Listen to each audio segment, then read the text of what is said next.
There is so much here. You have to look for it a little bit more than you would in a traditional city, but everything you could want is here. And the weather's great, the beaches are fabulous. What I love about cities like this, that the art scene is really emerging and it's really starting to kick into gear, is that there's so many opportunities for things to happen. You know, out here it's the Wild West. Like, if you have a dream and you know the right people, you can make it work. I mean, the Space Coast is just killer. I mean, if you look at the weather, all the things to do. I transferred down here from Norfolk, Virginia. So I was in the Navy, got out, came here, and picked up surfing.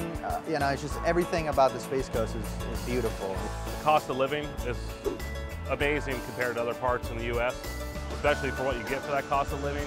You really can't beat it. I mean, if you want to go to the beach, if you want to go, just, take a walk and it's honestly, like, I tell people all the time, because I work up in the port, and I tell everybody, like, oh, how you doing? It's just another day in paradise, you know? I mean, it's November, and you don't even have to wear a wetsuit out in the water. I mean, it's super nice. Well, I would be like, it is 90 degrees, not 54 degrees here.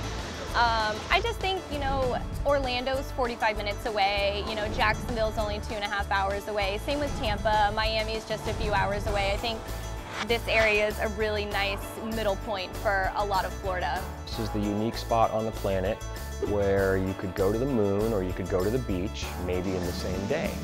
We're elevating our game to live up to that. I mean, these are the problem solvers of the planet right now.